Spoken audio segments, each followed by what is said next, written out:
5G will upgrade the human experience at home and across industries as we connect virtually everything.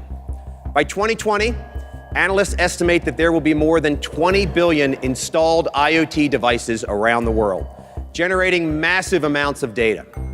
With access to this kind of information, industries of all kinds will be able to reach new levels of efficiency as they add products, services, and capabilities.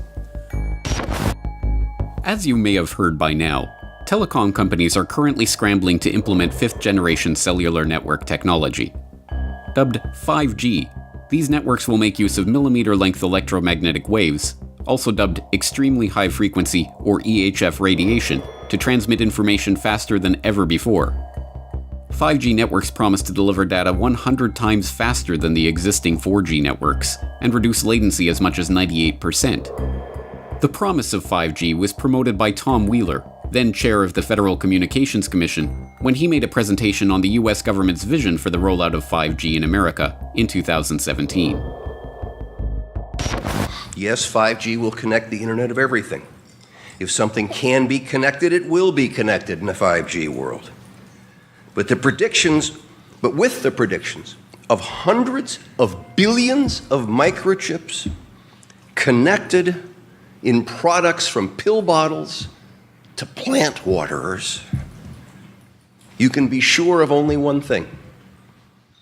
The biggest Internet of Things application has yet to be imagined. Here's the key. The interconnected world that we live in today is the result of decisions made a decade ago. The interconnected world of the future will be the result of decisions we must make today. And that is why 5G is a national priority. But after the initial surge of hype that surrounds any new technology, the dark reality of this new 5G-connected Internet of Things is starting to come to light.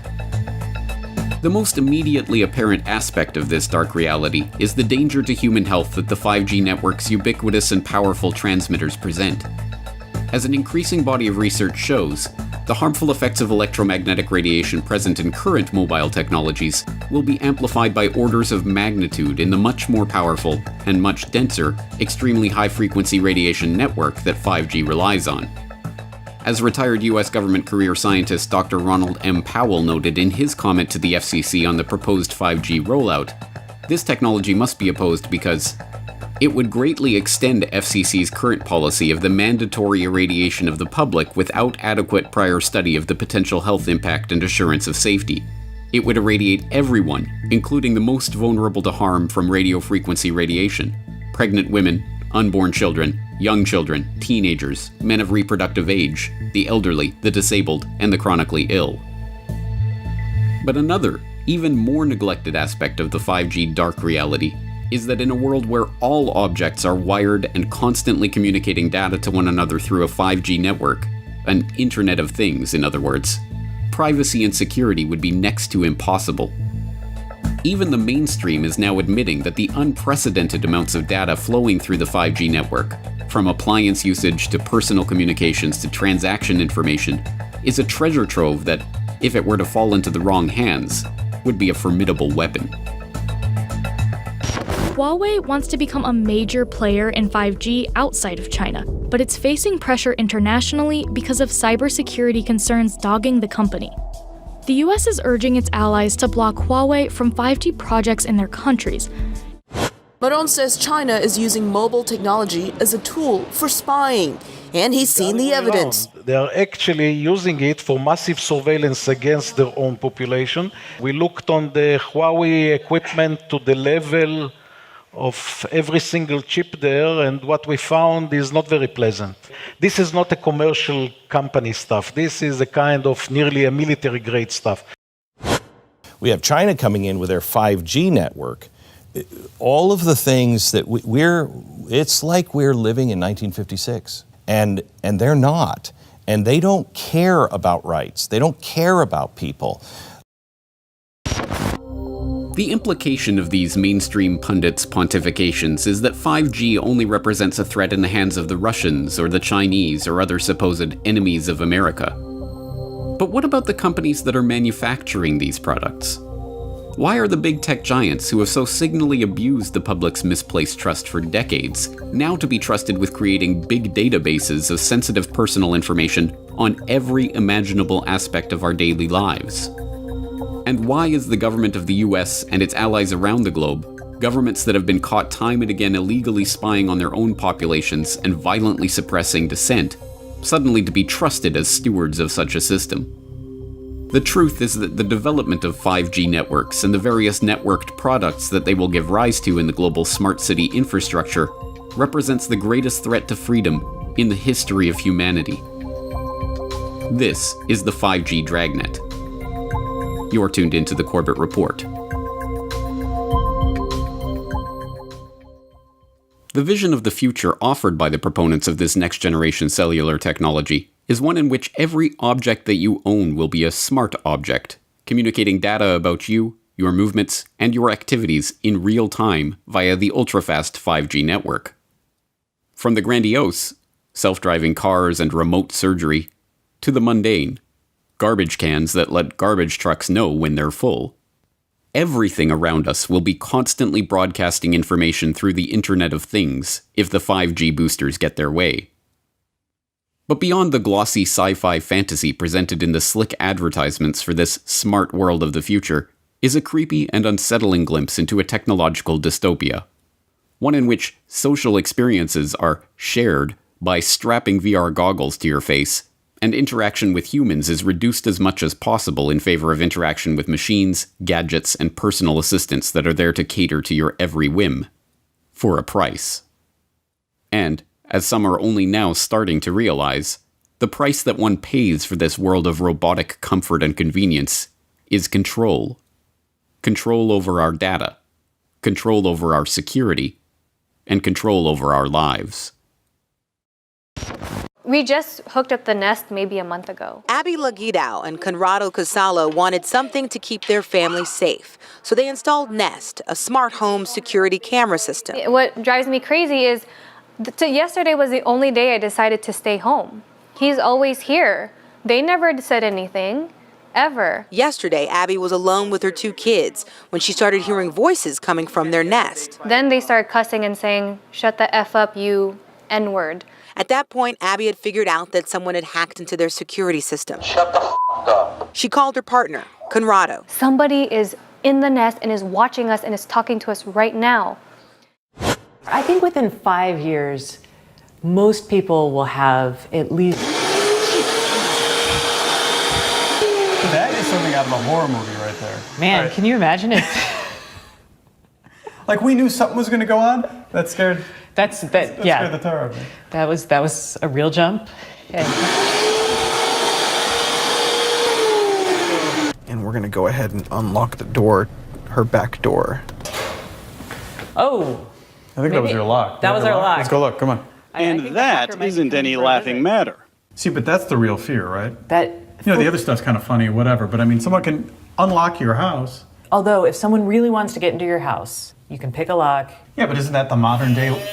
There it goes again. I mean, isn't that the modern day lockpick? There's a guy outside with a laptop who's opening and closing your door lock. It is, and I don't like it.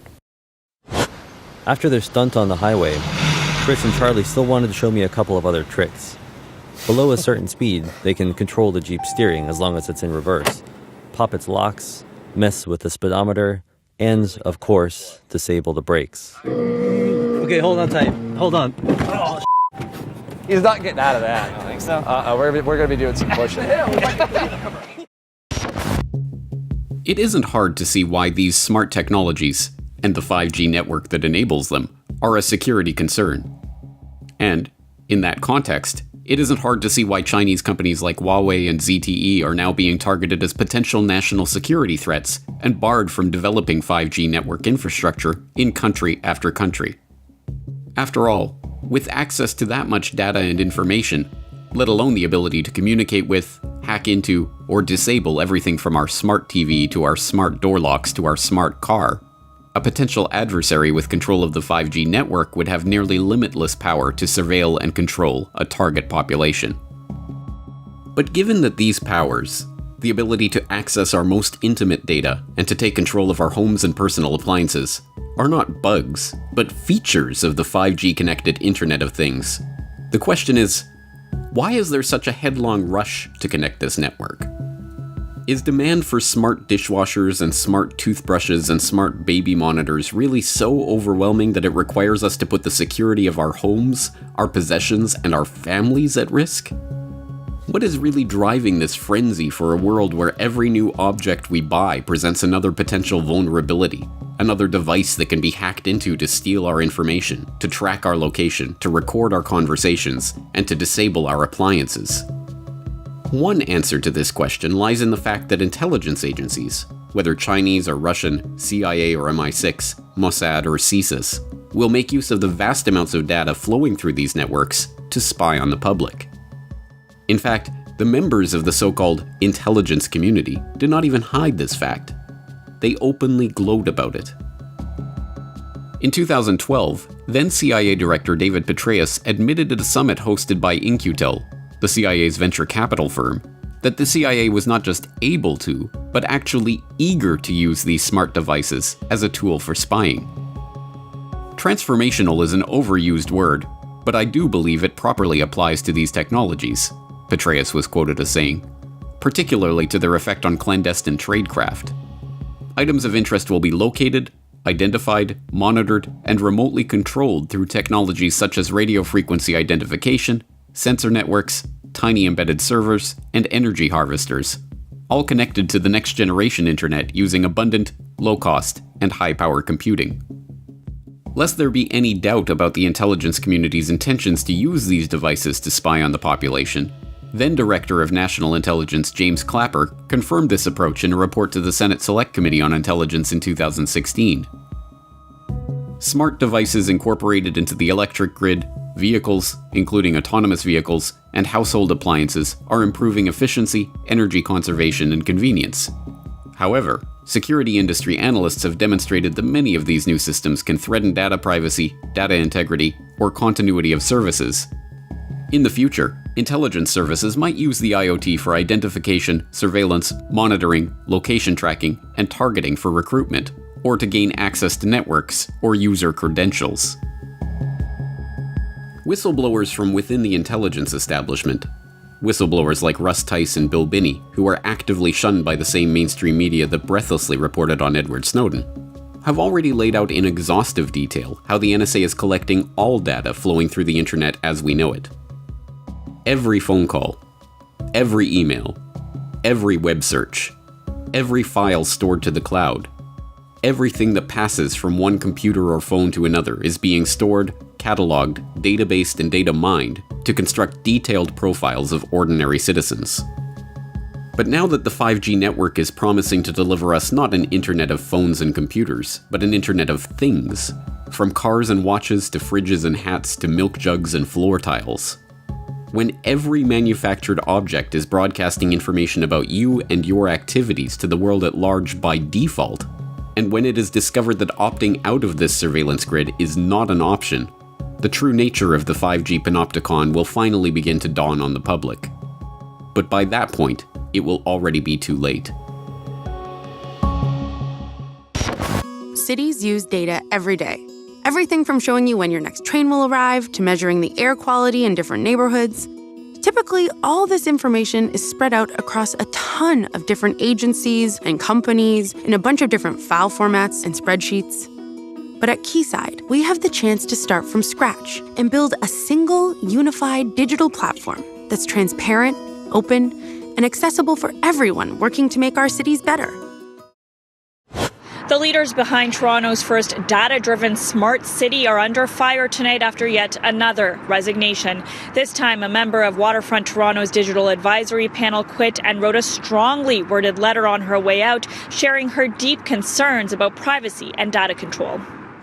I want to get some feedback now from the former Information and Privacy Commissioner from the province of Ontario, who, when last you were here discussing this very topic, you were kind of bullish about it. And then I just couldn't happen but help notice that you've resigned from your involvement in all this. What happened? And I didn't do it lightly. I wanted to draw attention to the fact that we had to make sure that all the personal data that was being collected automatically by the sensors and other technologies were de-identified at source, anonymized at source. De-identified meaning? Meaning no personal identifiers. You wouldn't know it's Ann Kavukian walking or you or this is my car or anything. And the reason that was critical is unlike most uses of what I call operational data, where the individual, the data subject, can exercise some control over the use, the operation of that data. They can consent to it, they can revoke consent, they can choose not to consent. They have some sense of control. With the data here, you have no control. It's all being collected automatically with the emerging technology, sensors, all picking up data. But it is not just the intelligence agencies or the big tech conglomerates who are set to profit from the creation of this newer, stickier World Wide Web. In fact, the 5G-enabled Internet of Things is a necessary part of the creation of the system of total control, physical, financial, and political, that the technocrats have been lusting over for a century now. As viewers of Why Big Oil Conquered the World will know by now, the technocrats are adherents to an ideology dubbed technocracy, which holds that all modern-day problems, be they social, economic, or political, can be solved by the scientific engineering of society. In the technocrats' vision, teams of engineers, scientists, economists, and other specialists, if given access to enough data about the world around them, could scientifically balance production and consumption such that inflation, recession, geopolitical conflict, and other sources of strife will be eliminated forever. As the co-founder of Technocracy Inc., M. King Hubbert laid out in the group's founding document, the Technocracy Study Course, the amount of data needed to bring this techno-utopian vision to reality is truly mind-boggling. In the Technocracy Study Course, Hubbert, like a good technocrat, laid out the exact conditions that would need to be met for this vision to come to pass.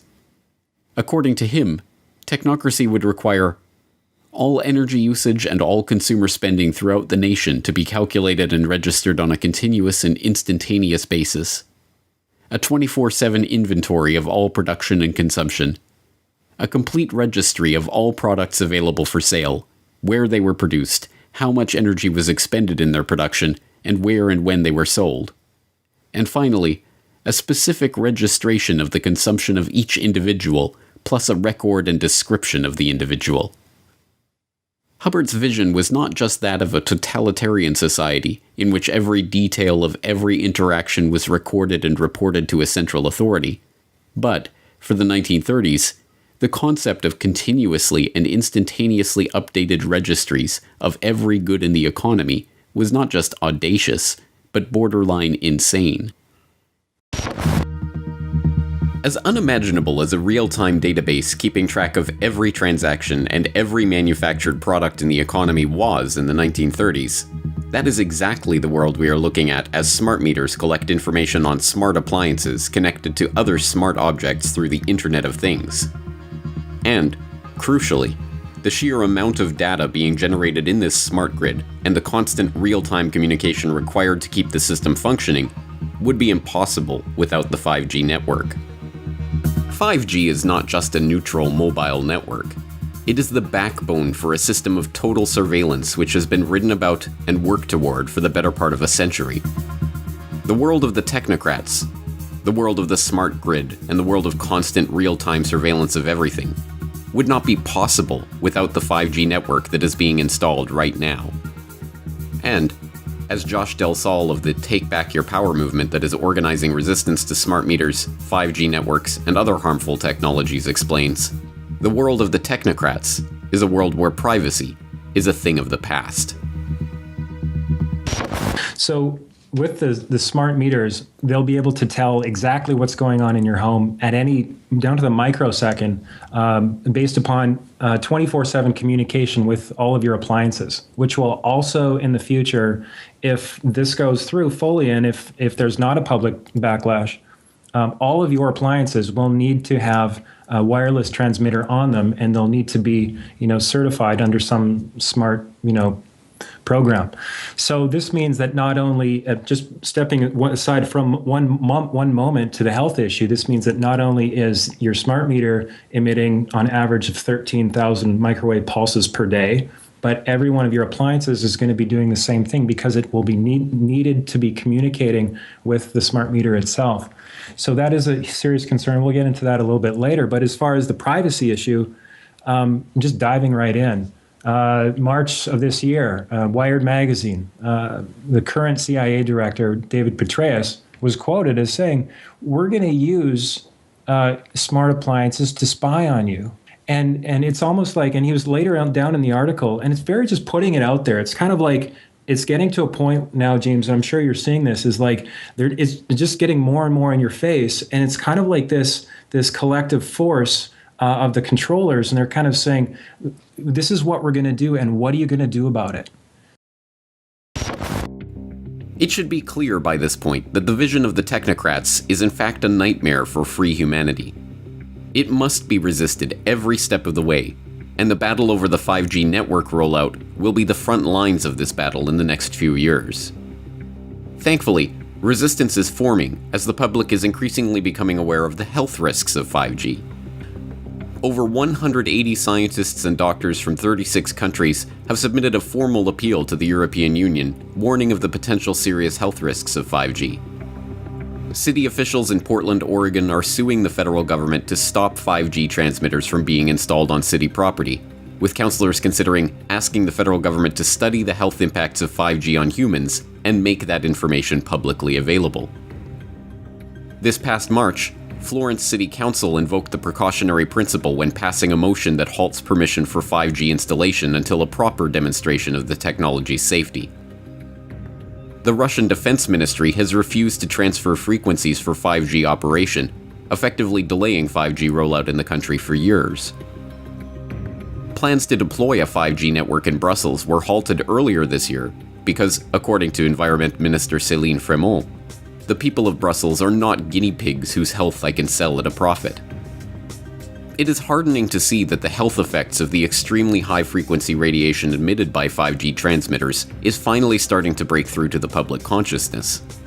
But if we concentrate solely on the health effects of 5G, we risk falling into a trap. If the only danger of 5G was the danger to our health, then, if the safety of the technology could be demonstrated to the public, or an equivalent less harmful technology could be deployed, then there would be no more reason to resist.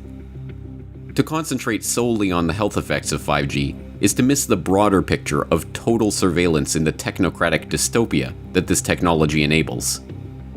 In this picture, the 5G network is a platform for a system in which every action, every transaction, every interaction that we have in our daily life is monitored, databased, and analyzed in real time. The 5G dragnet is cinching like a noose around our necks. But will the public become informed of the dangers of this technology in time to stop the technocrats' vision from becoming our nightmare? Secure 5G networks will absolutely be a vital link to America's prosperity and national security in the 21st century. 5G will be as much as 100 times faster than the current 4G cellular networks. It will transform the way our citizens work, learn, communicate, and travel. It will make American farms more productive, American manufacturing more competitive, and American healthcare better and more accessible. Basically, it covers almost everything when you get right down to it. Pretty amazing. And just as 4G networks paved the way for smartphones and all of the exciting breakthroughs, they made possible so many things. This will be more secure and resilient. 5G networks will also create astonishing and really thrilling new opportunities for our people, opportunities that we've never even thought we had a possibility of looking at. We cannot allow any other country to outcompete the United States in this powerful industry of the future. We are leading by so much in so many different industries of that type, and we just can't let that happen. The race to 5G is a race America must win, and it's a race, frankly, that our great companies are now involved in. We've given them the incentive they need. It's a race that we will win.